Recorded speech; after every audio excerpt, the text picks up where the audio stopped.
ఉదయకాలపు దేవుని ప్రత్యక్షత.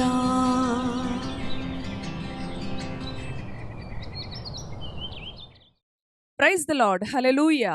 ప్రభునందు ప్రియ దేవుని బిడ్డలారా, ప్రభు యొక్క అత్యంత కృపను బట్టి మరి ఒక ఉదయకాల దేవుని ప్రత్యక్షపు వాక్కులోనికి వచ్చి ఉన్నాం. అవును, ఆయన ప్రత్యక్షపు వాక్కు మనకి జీవాన్ని కలిగిస్తూ ఉన్నది.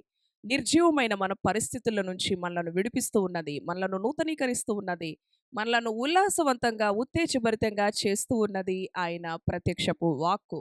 రండి, మన పరిశుద్ధ గ్రంథాలను తెరిచి దేవుని వాక్యముతో ఈ దినచర్యను ప్రారంభించుకుందాం.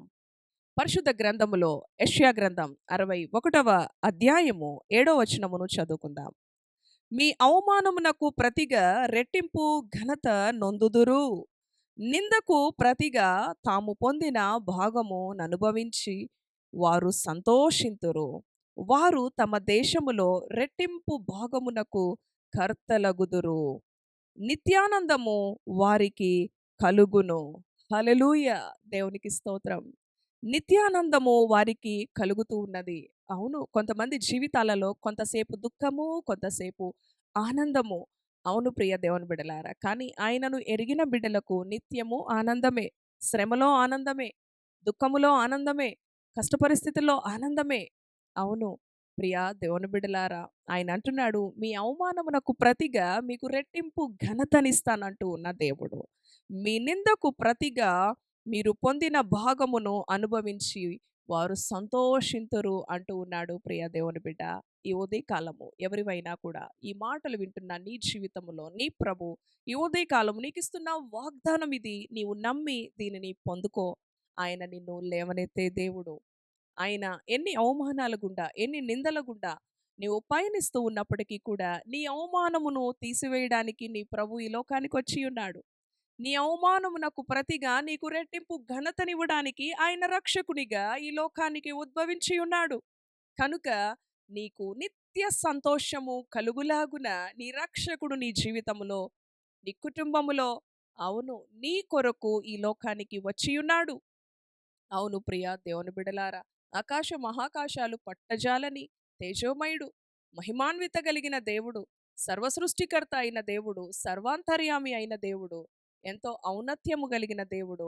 అవును ప్రియ దేవుని బిడలారా, పశుల శాలలో నీ కొరకు ఆయన జన్మించి ఉన్నాడు, ఎంతో దీనునిగా. అవును, నేను సాత్వికుడను, దీన మనస్సు కలిగిన వాడను అంటూ ఉన్నాడు. ప్రియ దేవుని బిడలారా, మనలను హెచ్చించడానికి, మనలను గనపరచడానికి, మన నిందకు ప్రతిగా మనకు రెట్టింపు ఘనతనివ్వడానికి ఆయన మన నిందను తనపైన వేసుకున్నాడు. మన శాపమును, మన పాపమును తనపైన వేసుకొని మనకు విడుదలనిచ్చాడు, మనకి నిత్య ఆనందాన్ని ఇచ్చాడు, మన జీవితాల్లో సంతోషాన్ని నింపాడు, మన జీవితాల్లో వెలుగును నింపాడు. కనుక నీ బంధువులు, నీ స్నేహితులు, నీ అనేవారు ఎవరు నిన్ను నిందించినా, ఎవరు నిన్ను అవమానించినా, ఎవరు నిన్ను హేళన చేసినా, నీవు నీ ప్రభు దృష్టిలో చాలా విలువైన వాడవు, విలువైన దానవు. ఆయన నిన్ను ఘనపరిచే దేవుడు. ఆయన ఘనపరిచే సమయము వచ్చినప్పుడు ఎవ్వరు ఆపలేరు నీ ఘనతను. ఆయన అంటున్నాడు మరి ఒక వచన భాగంలో, నీకు మంచి పేరును, మంచి ఖ్యాతిని నీకు అనుగ్రహిస్తాను అంటున్న దేవుడు. అవును ప్రియ దేవుని బిడలారా, ఎంతోమంది నిర్నిమిత్తముగా హింసించవచ్చు, నిర్నిమిత్తముగా కోపగించవచ్చు, నిర్నిమిత్తముగా హేళన చేయవచ్చు, నిర్నిమిత్తముగా అసహ్యకరమైన మాటల చేత నిన్ను గాయపరచవచ్చు. కానీ ప్రభువు నీ నిందకు ప్రతిగా, నీ అవమానానికి ప్రతిగా నీకు రెట్టింపు సంతోషాన్ని, రెట్టింపు ఘనతను, రెట్టింపు ఆశీర్వాదాన్ని ఆయన అనుగ్రహిస్తాను అంటూ ఉన్న దేవుడు. రక్షకుడు పుట్టాడు అని ప్రతి మరి రోజు కూడా, అవును, లోకమంతా సంతోషించే ఈ పండుగ దినాలలో నీ కొరకు రక్షకుడు పుట్టాడు. ఆయన నీ యొక్క నోటి నిండా నవ్వును కలుగ చేశాడు. ఎందుకు నీకు చింత, విచారం? అవును ప్రియ దేవుని బిడ్డ, దేవుని యొక్క వాగ్దానము మీద నమ్మిక ఇంచు.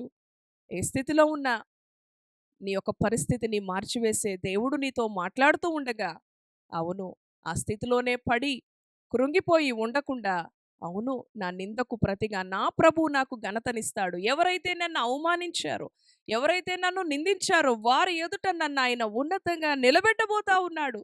నిత్య సంతోషమును నాకు అనుగ్రహిస్తా ఉన్నాడు. నిత్య రాజ్యమునకు వారసునిగా నన్ను నిలబెట్టాడు. అవును ప్రియ దేవుని బిడలారా, మన కొరకు కలువరి శిలువలో తన్ను తాను మరి అప్పగించుకొని ఉన్నాడు. ఈ లోకానికి రక్షకునిగా వచ్చి పునరుద్ధానుడిగా ఆరోహణమైన దేవాది దేవుడు త్వరలో రాబోతూ ఉన్నాడు. కనుక దేవుని యందు నిరీక్షణ ఉంచి, దేవుని యందు నమ్మిక ఉంచి, ఆయన వాగ్దానాలను నమ్మి, ఆయన యొక్క ఆశీర్వాదాలను మనం సొంతం చేసుకుందాం. మనము చింతించుట ఆయన చిత్తం కాదు. మనము నిందలతో అవమానాల చేత కృంగి పడి ఉండుట ఆయన చిత్తము కాదు. నీవు లేవాలి, దేవుని స్తుతించాలి, దేవునిలో గంతులు వేస్తూ, దేవునిలో ఆనందిస్తూ, ఉల్లసిస్తూ ఆయన నామాన్ని గనపరచాలి.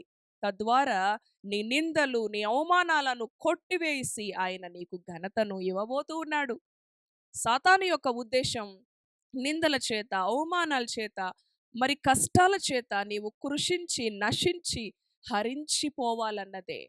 నీవు ఏమాత్రం సంతోషంగా ఉండుట సాతానుకి ఇష్టం లేదు. కానీ దేవుని యొక్క ఉద్దేశం ఎల్లప్పుడూ ఆయనలో సంతోషంగా ఉండాలి. నిత్య సంతోషము ఆయన మన తలల పైన ఉంచాడు, మన జీవితాల పైన ఉంచాడు, మన కుటుంబాల పైన ఉంచాడు. ఆయన ఆశీర్వదించిన అనుభవం మన నుంచి ఎవరు తీసివేయలేరు.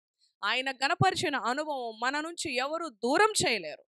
ప్రియ దేవుని బిడ్డ, ఏ పరిస్థితుల్లో ఉన్నప్పటికీ నీ పరిస్థితులన్నీ చూస్తున్న దేవదేవుని ఎదుట నిన్ను నీవు మరి అప్పగించుకో, నిన్ను నీవు తగ్గించుకో, నిన్ను నీవు దేవుని ఎదుట పరిశీలన చేసుకొని దేవునికి లోబడు. ఆయన నిన్ను గనపరిచే దేవుడు, నిత్యానందము నీ యొక్క జీవితంలో ఉంచే దేవుడు. ఇటు మాటలు ప్రభు మన వినికిడిలో దీవించునుగాక. ప్రార్థన చేసుకుందాం. పరిశుద్ధుడు అయిన తండ్రి, ప్రేమ కలిగిన యేసయ్య, అవును తండ్రి, మా నిందకు ప్రతిగా రెట్టింపు ఘనతనిస్తానని వాగ్దానం ఇచ్చావు. అవును, మా నిందలన్నీ నీ పైన వేసుకొని మమ్ములను గనపరచడానికి, మమ్ములను హెచ్చించడానికి, మమ్ములను సంతోషభరితులను చేయడానికి ఈ లోకములో రక్షకుడిగా పుట్టి ఉన్నావు. మా జీవితాల్లో ఉన్న పాపమును, శాపమును, రోగమును తీసివేసి సంతోషముతో నిన్ను ఆరాధించే ఆరాధికులుగా నీవు మమ్ములను నియమించావు. ఈ మాటలు విన్న నీ బిడ్డలను ఆదరించండి. నీ మాటల చేత ధైర్యపరచండి. నీ మాటల చేత వారిని ఆదరించి విడిపించండి.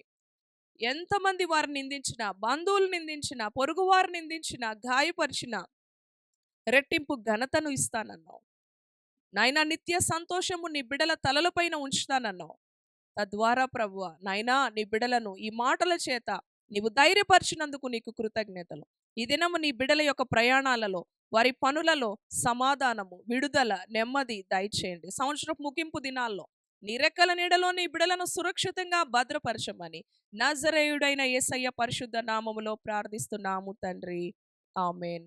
Amen. Praise the lord. God bless you. Thank you.